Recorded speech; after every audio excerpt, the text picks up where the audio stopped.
찬 바람만 맞아도 눈물이 줄줄 나고, TV를 보다가도 눈물이 고이고, 화장을 하면 눈물이 나서 번지는 분들 계시죠?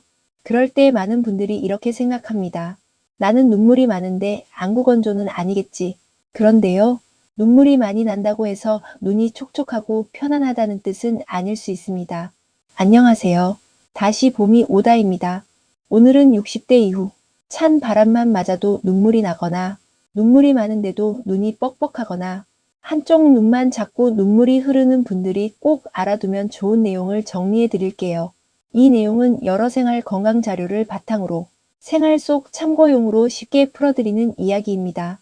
다만 눈 통증이 심하거나 갑자기 시야가 흐려지거나 눈곱과 분비물이 계속 늘어난다면 단순한 피로나 나이 변화로 넘기지 말고 안과 전문 의료진에게 진료를 받아보시는 것이 좋습니다. 그럼 시작하겠습니다. 먼저 가장 중요한 것부터 말씀드릴게요.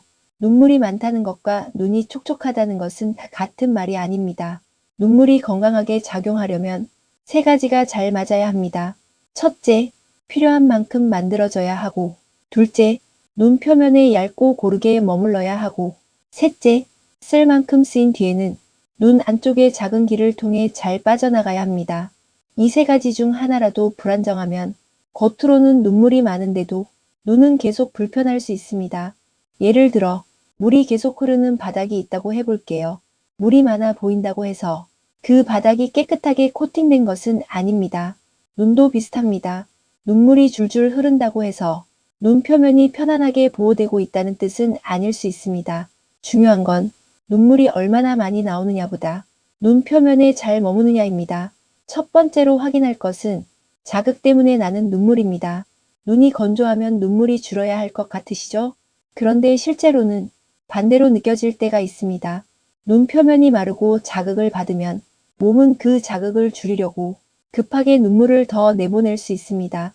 이런 눈물은 눈을 오래 촉촉하게 지켜주는 눈물이라기보다 자극에 반응해서 흐르는 눈물에 가깝습니다.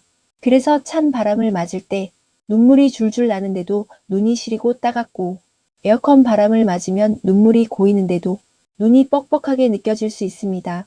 이때 나는 눈물이 많으니까 괜찮아가 아니라 내 눈이 자극을 받고 있는 건 아닐까? 이렇게 봐야 합니다. 두 번째로 확인할 것은 눈물이 눈 표면에 머무르지 못하는 문제입니다. 눈물은 그냥 물이 아닙니다. 눈 표면에 얇게 퍼져서 눈을 부드럽게 움직이게 하고 먼지와 자극으로부터 보호하고 빛이 깨끗하게 들어오도록 도와주는 보호막 같은 역할을 합니다. 그런데 이 눈물막이 불안정하면 눈물이 있어도 눈 표면이 금방 마르고 글씨가 흐려지고 눈이 따갑고 피곤해질 수 있습니다. 그래서 눈물이 고여 있는데도 눈이 마른다는 느낌이 생깁니다.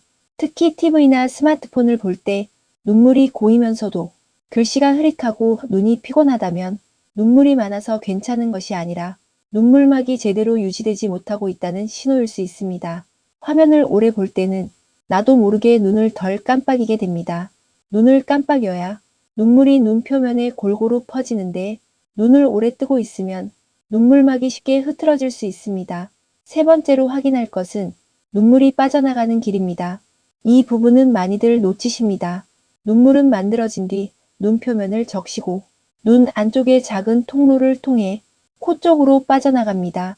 그런데 이 길이 좁아지거나 눈꺼풀 위치가 변하거나 염증이 반복되면 눈물이 잘 빠져나가지 못해 계속 고이고 흐를 수 있습니다.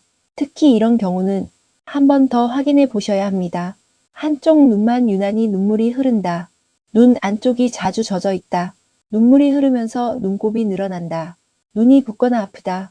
이런 경우는 단순히 안구 건조인가 보다 하고 스스로 판단하기보다 안과에서 확인해 보는 것이 좋습니다. 여기서 중요한 건 눈물이 난다고 해서 원인이 하나라고 단정하지 않는 것입니다. 그렇다면 생활 속에서는 어떻게 확인하면 좋을까요? 첫째, 눈물이 나는 상황을 기록해 보세요. 눈물이 난다고만 생각하지 말고 언제 나는지 보세요. 찬바람 맞을 때인지, 에어컨 바람을 맞을 때인지, TV를 오래 볼 때인지, 아침에 심한지, 한쪽 눈만 그런지 한번 적어보는 겁니다. 이런 작은 기록이 원인을 구분하는 데 도움이 될 수 있습니다. 둘째, 바람을 눈으로 직접 맞지 않게 해보세요. 선풍기, 에어컨, 난방바람, 차 안 히터 바람이 눈 쪽으로 바로 오면 눈 표면이 자극을 받을 수 있습니다.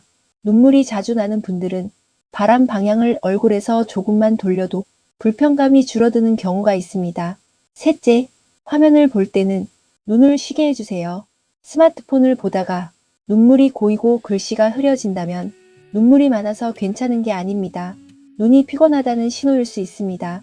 잠깐 화면에서 눈을 떼고 먼 곳을 바라보고 눈을 천천히 감았다 떠보세요. 눈을 세게 비비는 것보다 잠깐 쉬게 하는 것이 먼저입니다. 넷째, 한쪽 눈만 계속 흐르는지 확인해 보세요. 양쪽 눈이 바람이나 화면에서 불편한 것과 한쪽 눈만 계속 눈물이 흐르는 것은 다르게 봐야 합니다. 한쪽만 반복되거나 눈곱과 충혈, 통증이 함께 있다면 진료를 받아보는 것이 좋습니다. 다섯째, 인공 눈물을 사용하고 있다면 사용법도 확인해 보세요. 인공 눈물은 도움이 될 수 있습니다. 하지만 눈물이 계속 난다고 해서 무조건 더 자주 넣는 것이 답은 아닐 수 있습니다. 자주 사용하는 분이라면 제품 종류, 보존제 여부, 사용 횟수를 약사나 안과 의료진에게 확인해 보세요. 눈물이 많이 난다고 해서 무조건 괜찮은 것도 아니고 눈이 뻑뻑하다고 해서 무조건 눈물만 부족한 것도 아닙니다. 중요한 건 내 눈물이 언제 어떤 상황에서 흐르는지 조금 더 자세히 살펴보는 것입니다. 그 작은 차이를 알아차리는 것이 내 눈을 더 편안하게 지키는 첫걸음이 될 수 있습니다. 오늘도 제 이야기를 들어주셔서 감사합니다. 이 이야기가 도움이 되셨다면 구독과 좋아요로 응원해주세요. 매주 월요일, 목요일에 꼭 필요한 이야기로 찾아올게요. 항상 건강하세요.